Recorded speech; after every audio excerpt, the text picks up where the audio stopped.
Hey, Centerpoint family, Pastor Amanda here, Pastor Kyle. We are here to give you another podcast, another conversation from the two of us to you, kind of let you in a little bit more on who we are and what we think about certain subjects. And today we are talking about marriage. Ooh, fun. It's my favorite. I actually believe if you have a solid marriage, it will filter into everything else in the community, into the world. So if marriages could be better and stronger, the world would be better. Yes. And I know that's not easy, but we as Christians could at least do better. At least us as a church could do better. Yes. So, what you got? Well, I mean, you're exactly right. But here's the thing. A lot of people get married. They are in love. They have the honeymoon period. They have kids. And then eventually they settle for just being roommates, you know, and that's not really the kind of marriage that spills over joy and transformation into society in the way that Christians are called to do. So that's why we want to tackle this subject, how to build a healthy marriage, not just how to be roommates and not kill each other. Right. You know, God doesn't want you in survival mode for the rest of your life. He wants your marriage to flourish as his word intends for us to see. So no, that's good. When we got together, one of the first things we did before, I don't even know if we were engaged. Maybe we were engaged, but I think we were engaged, and then we went to a marriage conference. Yep. With who was the guy on Mark how Gungor. to laugh? Yeah, Mark Gungor, How to Laugh Your Way to a Better Marriage, and you know, that was before we even got married, which was fantastic. It was because so good. It gave us some pointers to really understand how to deal with each other, how to deal with the opposite sex, how to understand that the way we think is completely different. Majority of the time, you know, statistically.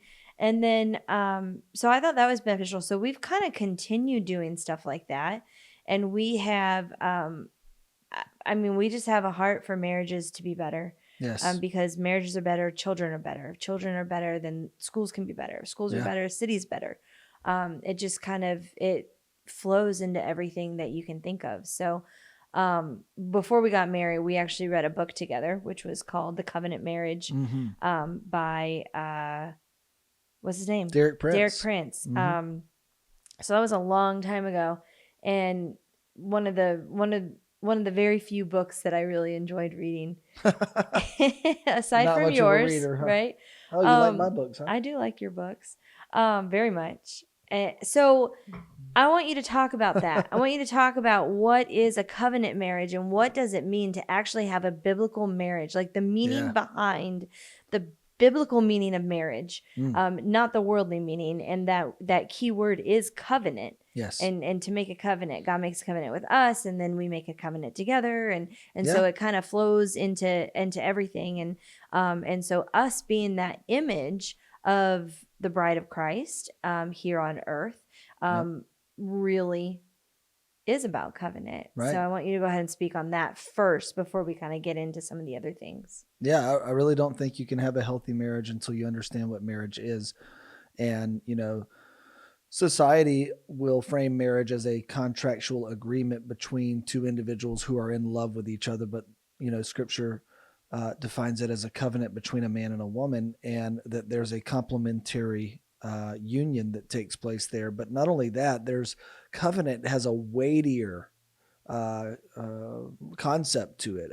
There's weightiness to a covenant. In ancient times, for example, there would be families that specialized in certain skill sets, and say one's a military family and the other's a farm family, the agricultural family, and the agricultural family can produce products and you know, whatever, you know, edible, you know, agriculture, right? But they can't protect themselves. They're not skilled in warfare. Right. The military family or the mercenary family may be able to skillfully protect and defend, but they don't have anything to eat. Right. So a lot of times these families would come into covenant with each other, and they would do what's called a walk of death. They would cut an animal in half. And this is what you see with Abraham. God has him cut animal pieces in half, and he walks through the pieces. It's very powerful because that walk of death means for each leader of each family, they would walk that between those animal pieces, and they would walk in the blood of the dead animal. It seems weird, but what it's saying, it's a binding symbolic proclamation or declaration that our family will give our lives for your family. Yeah, we'll lay it down and for you. the leader of each family, which was usually one of the male, the oldest male, would walk through as a way of signifying we are serious about this agreement and we're willing to give our lives for your benefit. And that agreement would really pay dividends, and it would continue from generation to generation. And that's why in our marriage vows we say till death do us part. There is a mutual lifelong covenant that is made at the altar. And this is why the Bible says that God hates divorce, because not only does it break his heart and break his intention for marriage, but it breaks something that's extremely sacred and weighty. And that's why there are very few provisions for divorce, which we don't have time to get into. But it's not just about trying to find a loophole, because every marriage is going to go through seasons where everybody wants, well, do I have a right to get out of this? The whole reason that covenant is so weighty is because God knows those seasons are coming. Yeah. And he wants you to learn how to navigate those things properly. So understanding what marriage is lays the foundation for a lifelong fruitful marriage, because the way that you handle your battles as a couple is going to really determine the kind of future that you experience together. Yeah, I was just thinking about, if Christ bore the cross, why do we think that our life is going to be any easier than that? And I think marriage is the hardest thing. Unless you're married to me, of course. It's a piece of cake. It's a joy every moment. I 100% believe marriage is the hardest thing. And then next is parenting. If it's done in the right way, in the right order, I believe that is how it should be. Because parenting, you have someone to work with, to at least bounce things off of most of the time. But marriage, I feel like there's a lot of times personally where I felt alone in marriage because I felt like I was battling something that you and I were either working on or dealing with, or you didn't even know we were dealing with it.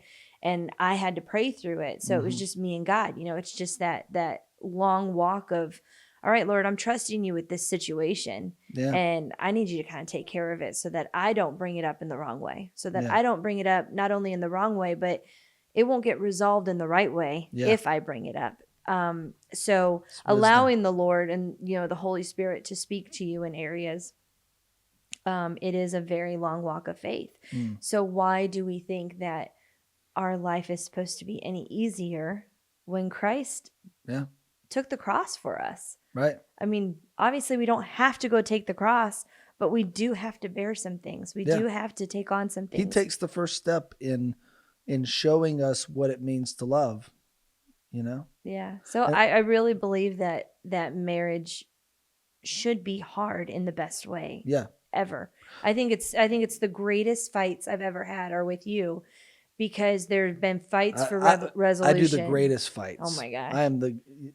If you want to fight with somebody, guys, come hang out with me. It's fantastic. Okay, you're off track. The whole point is the resolution with it, and one of the other points you're going to talk about is that intimacy that comes with getting the resolutions to the disagreements, arguments, fighting. You pick whatever word you want for that word. It all can be intertwined. And we come to resolutions over everything. And it creates such a deeper understanding of one another, a deeper intimacy of one another. You love harder when you understand and you get the resolutions that you need. So I don't know if you have anything on that one. I think two major problems for a marriage would be, number one, uninitiated fights, and then number two, unfinished fights. You get marriages where, well, the one gift that we have is that neither of us is passive. And that's why I think our marriage is so strong, because we both have no problem initiating. Some people think fighting is a sin. And so whatever it may be, whether you think that you shouldn't fight at all, and now you've got all these things that you've never been able to really sort through with your spouse because you're suppressing it all, Right. or you don't know how to fight fair and how to navigate a fight Mm-hmm. the right way, and so you never finish one, and so it ends up being a cyclical event for the marriage because a new thing might happen, but you end up in an old fight because you've never brought resolution. And that's why I think it's so important. But with the covenant concept, if you boil it down to the deepest level with what we mentioned for just a moment there, is that in a covenant, it's not about trying to control the other person. It's about taking the first step. Yeah. Jesus didn't say, I am God, you will listen to me, or else. Yeah. He says, let me show you how much I love you so that you can see what it looks like to walk in love back. Mm-hmm. And so I think every marriage, for that cycle to break, somebody has to decide, I'm going to fulfill my covenant responsibility irrespective of what the other person is doing. Yeah. That is the only way to see the cycle start to break. Yep. So there's always going to be a season where either one or both decide we're going to do this even though it doesn't feel good. Yeah. And so that's where, either initiating a fight that needs to be had or finishing a fight. Conversation. Yeah. We call it a fight because that's what there's tension there. Use whatever you can call a passionate conflict, call it an argument, whatever it may be. When you reframe fights in marriage, I like that word just because I don't like people trying to, sugarcoat things. It is a fight, right? Most of the time. When you reframe that as a doorway to deeper intimacy, now you recognize this as an opportunity rather than something to avoid. Yes. Then the question becomes, how do we navigate this the right way? And I like what you and I have done because it's realistic. One of the things that above all the other so-called rules for fighting fair that we've been able to commit to is finishing the fight. Yeah. No matter how hard it gets, because all the other little rules, they take time to implement and to learn, like how to get your tone right and all of those things aren't going to be automatic. It's all taking time. I didn't mean to point that one out. There's no underhanded message there. Yeah, but not at all. How to get everybody struggles with tone. So how to get your tone right, how to use I statements. We could probably do a separate podcast on how to fight fair, but you first have to see that having that conflict is sometimes necessary because otherwise you will quietly resent your spouse, suppressing things that they're doing that are bothering you. And you need to bring it out on the table and discuss it and get to the finish line together. Yeah. I like the diagram of like the triangle. Yeah. If you have a triangle and you have God at the top and then the wife and the husband is at the bottom 2 points, and you individually are solely responsible for your relationship with God. I cannot rely on you or my children or the church or anyone else to make sure that my relationship with God is solid. So I have to spend time with him in every area to go to him. And then you have to spend time with him in every area that you have going on with yourself and with me. And we have to go to him first. And then when those lines are tight and we allow him to do the work that he does, and then he also allows us to do the work too. Yep. We don't just sit and say, okay, Lord, you got to fix him. You got to take care of him. You got to make him do this and that and this.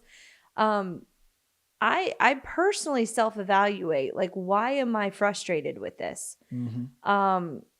I think a good example, we don't really nitpick a lot in our house over little things like socks on the floor or toothpaste cap, or, we don't really nitpick on the little things. Right. But I could say like a real situation for me is, God, I just need help around the house. I'm exhausted.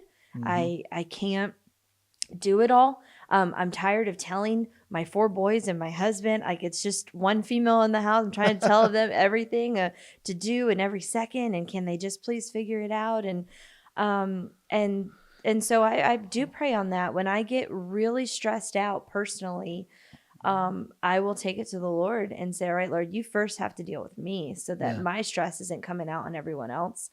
And then allow them, Lord, like Holy Spirit, tell them to do something too, because he can. Yeah. Let them Move on their recognize the hearts. dishes that need to be done, or the stuff on the stairs, or help them help me. Yeah. And so he's done that before for me, and then he's also really ultimately helped me God brings the personally. increase.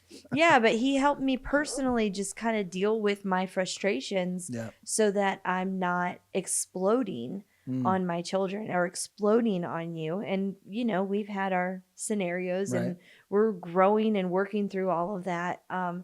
And there are certain things that stress me out more than others, but Yeah. ultimately I do take that to him to say, Lord, I just need your help with this. I need your patience, and I need your comfort right now because I'm not doing good. Yeah. And it doesn't matter what the situation is that I have dealt with you, that he's always come through on it, and he's always either brought the conversation to head with you and I, Yeah. or he's dealt with you, or somehow it gets brought up and we have to figure it out. So God is so faithful.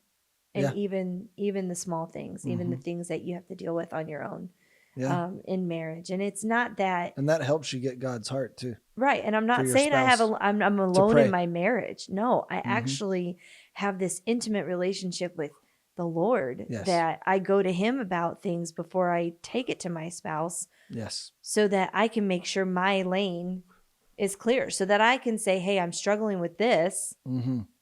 Now, what do you got to help me with this? So I'm just No, that's a good kind of went practical off on a thing, rabbit because we're trail with sitting here that. talking about how we'd have to do a separate podcast on rules for fighting fair.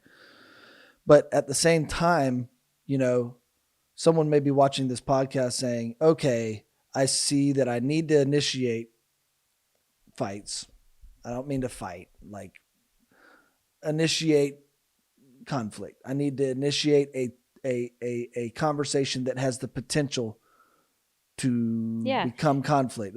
Then they may also recognize, okay, there's also conflict that we've had that we've never resolved. But what practical tips would you give me to implementing this in my marriage right now? And I think what you're talking about is perfect. You got to take it to the Lord, get God's heart for your spouse, and then take it to your spouse. Don't let it linger. Don't let it linger on either end. Don't let it linger in your heart. Yeah. And don't let it linger by having an unfinished discussion. Sometimes it can get late at night and y'all need to go to bed. You don't need to be fighting all night. Right. You need to tell each other, I love you, and we will pick this up tomorrow. But pick it up tomorrow. Yes. And pray. Yes. And we've had to do that. We've had to say, okay, we're going to set a date. We're going to put it on our calendar. Yep. Like tomorrow doesn't work. I got to get up with the kids. I got to do this. I got to do that. I won't even be back. We won't even see each other till 7:00 at night. Yep. And we're like, okay, so 8:00 after dinner, we're going to come in here and we're going to sit down and we're going to talk about and it. then that gives you plenty of time to pray. Yeah. And your marriage isn't terrible just to be in the middle of a fight, in the middle of an argument. That is normal. It is normal. There are two separate people with two separate preferences trying to find unity. And unity is not automatic. It has to be communicated through. But it's the golden rule in marriage, just as it is in life. If you ask, what are the rules to fighting fair? Try to be guided by, don't say anything to them that you would not want said to you. Life and death is in the power of the tongue. So don't speak death over your spouse. Right. If your spouse were to bring a concern to you, how would you want them to do it? Try to follow that rule and ask for the Holy Spirit to give you communication, supernatural communication powers, because He can. Yes. And so that's the most important. If we were to just condense everything about the rules for fighting fair, it's taking the golden rule and applying it to multiple things. Yeah. How would you want this done to you? How would you want that done to you? And all of those things we can do because of Christ who strengthens us. Right. I would even go further than that. What is your spouse like? I know what you're like. That's important too. Yeah. I know that there is a way that I can say something that you will receive, and a way I can say something that you won't receive. So I know how to push your buttons. You're talking about a winning strategy here. I mean, Like, why would you do something that you know they're going to just put walls up? Makes no just sense. to kind of throw out a secret, there are people who we work with where they come to me and they're like, hey, I need to ask Kyle for this. And I'm like, well, let me tell you how to ask Kyle for this. Like, you got to have the right timing.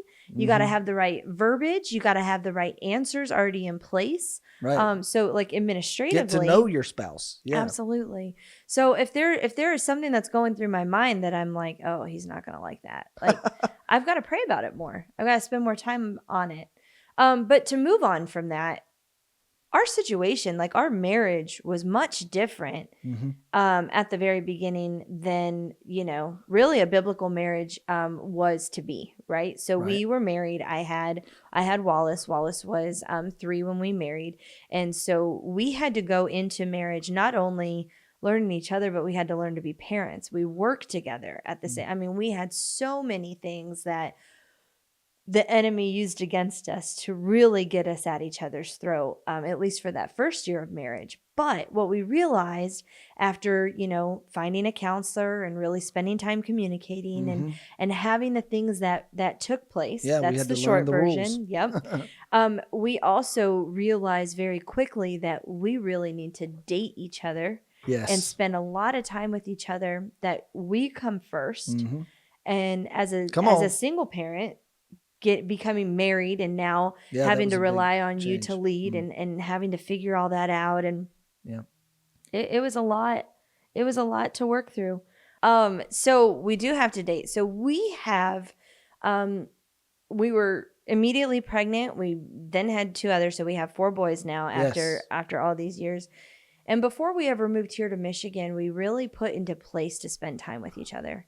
And I believe that the Lord helped us realize the holes that we had in our family with each other, of not spending time with each other because of our schedules, our work schedules, ministry schedules. We both were working and doing ministry, full-time times 10, and we were just constantly working, that we had to set aside the time for each other. And so the Lord really helped us. He really helped us to make sure that family came first and that we came before the children. Then moving here, we've still been able to implement that and do a great job. I believe we really do a great job at making sure that even on a busy week that we recognize, okay, hey, we didn't get our date on Friday, like we would really like. Yeah, we need to spend time. How do we actually implement that into other things? Yes. And then we do that with our children. I haven't spent alone time with this one child. I need to go on a date with this kid so that I can make sure to pour into him and let him have time with mom and let him have time with dad. So we implement those as well, where, once a school year, we kind of or once a year, we spend a one-on-one date with each child to make sure that they get us to themselves. Yes. And to check on them. So we do a lot of work with our kids, and we do a lot of work with us. And and I would say that it's all worth it, though. It is fighting fair and fighting with each other and fighting for that resolution. It's worth everything. We both come from never stop dating.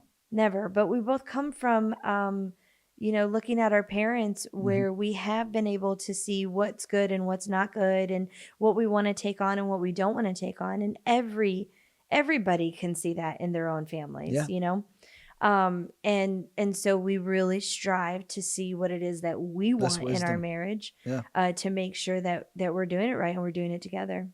Yeah. And that's one thing that would take a while to unpack, but it is so important to have enough self-awareness about not only you, but your family background, to recognize the patterns in your parents and grandparents that are going to try to emerge. Yeah. And the Bible says Jesus became a curse for us that we might walk in the blessing. And so we don't have to live under the generational patterns of our ancestors. We can be the pattern breaker. We can be the curse breaker. Yeah. But that comes from speaking what God says over your marriage versus allowing what is going to naturally crop up to just have its way. Yeah. You've got to confront it. So, that's true.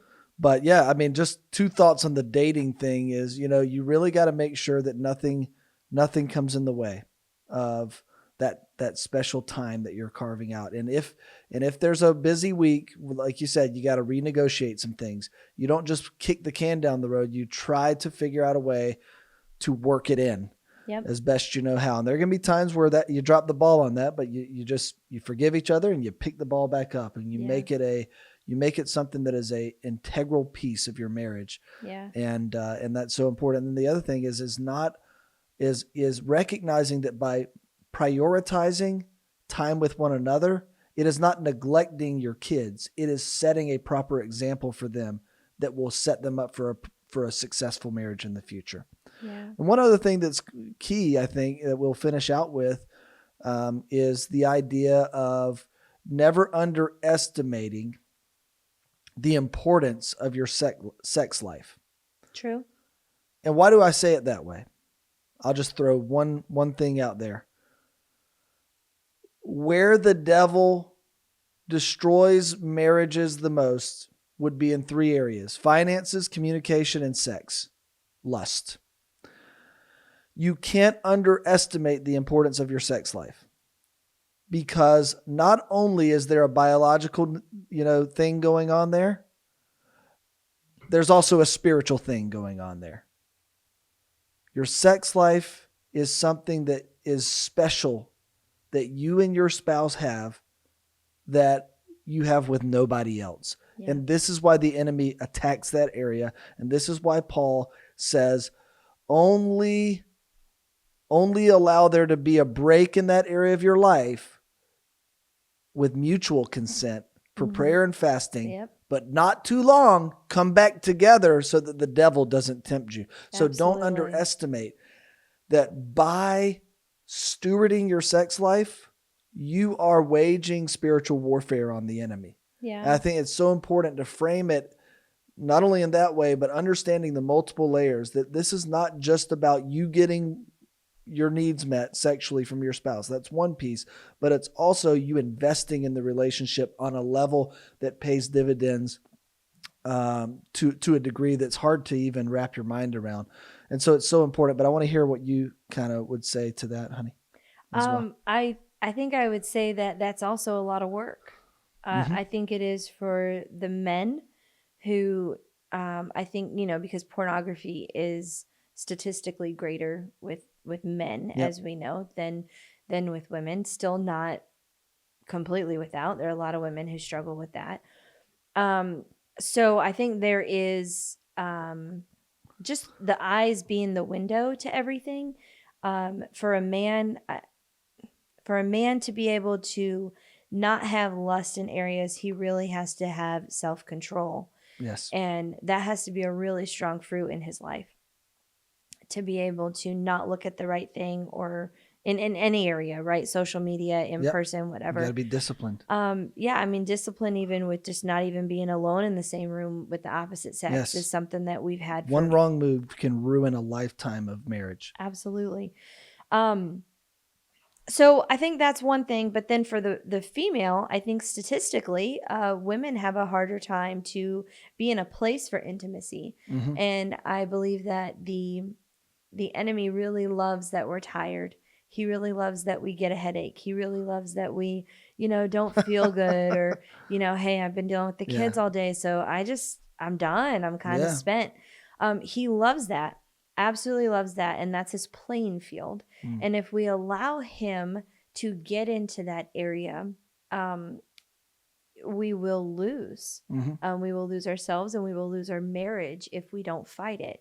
And so that's been a big one for me, is recognizing that I might be tired, but it's not that I don't want sex. I want sex. I want it all the time with my spouse. Right. But what I don't want is to constantly tell you no. Then our relationship is affected. Yeah, it can start feeling like rejection after a while. Yeah, so it's not healthy. So what I need to do is figure out, okay, Kyle, this is what I need to be able to get into a place to be able to allow us to be intimate with one another. And we've worked really hard to make sure that, after 4 kids and just the chemical changes that happen with females once a month, and then after every child, they change too. So there are a lot of things scientifically that take into place that you have to recognize. Yep. Not only do I like evaluate myself all the time, Yep. but I also know my body and how my body works. So I know when I'm on the bridge of depression. I know when I'm on the bridge of anxiety. I know when these things take place because I know how my body reacts to stuff. Right. So I have to be in communication with you. Yeah.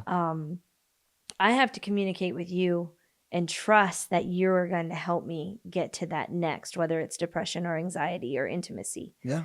And so we've communicated a lot about a lot of those things that women do deal with. Yeah.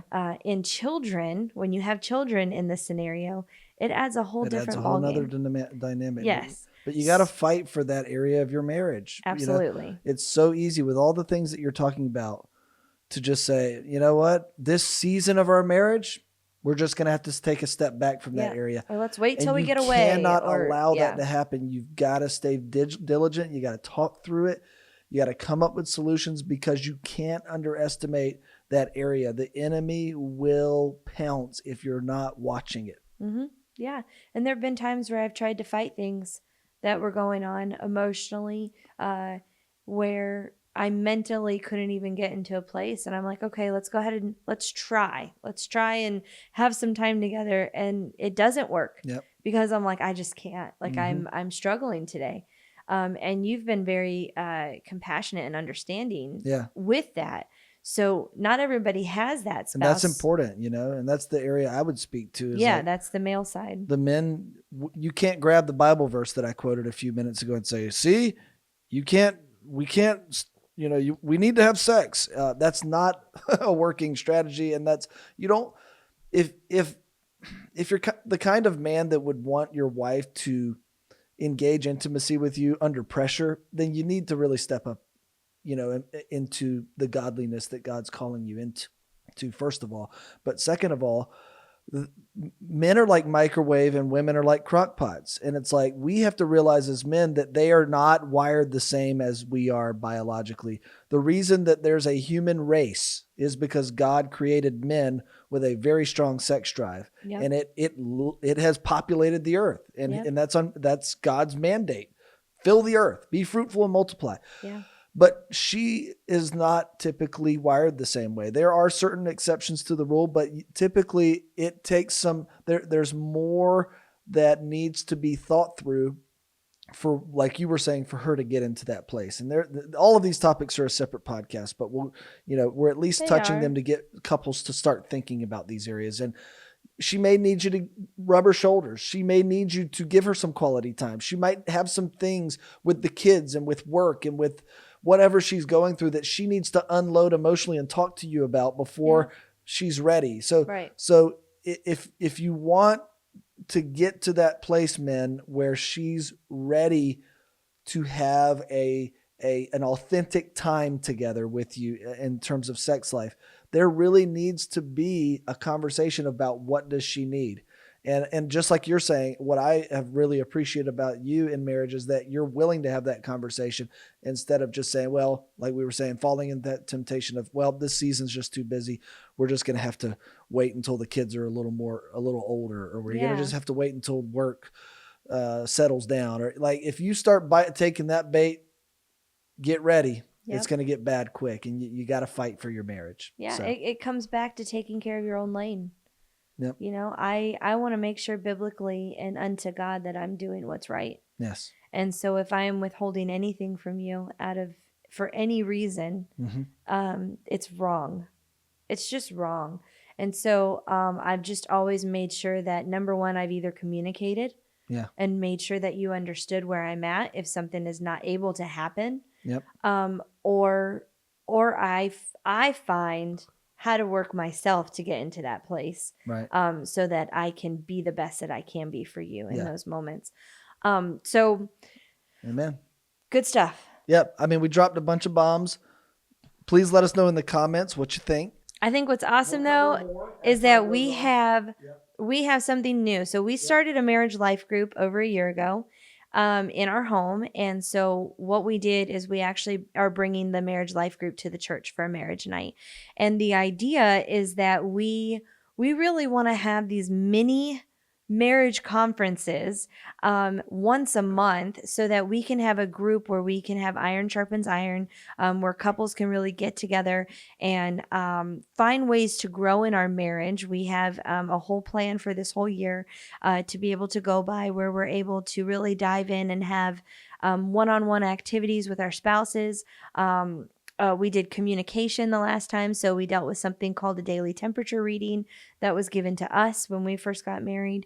And so those are the activities that I'm talking about when it comes to the marriage group. There is childcare. So it is the fourth Sunday. It's lighthearted. Very lighthearted, very fun. It's the fourth Sunday of every month at 6 p.m. with childcare. Everyone's welcome. We had a great group this past month of just a whole bunch of different years of marriage, diversity, ages. It was just a really great, diverse group on all levels. So we hope that you guys will be able to join us. Our intention is really to pour into marriages, to better the church, to better the families, to better the city. And we have a heart for the city. So I would even say this isn't counseling. We're not there to do counseling. We're just there to be accountable. I think that's the best word. So we'd love for you guys to join us in no matter what walk of marriage you are in. We want you to be there so that we can strive to have better biblical marriages here on earth. We love you guys. We hope you guys have a great day. Thank you for spending time with us. See you later.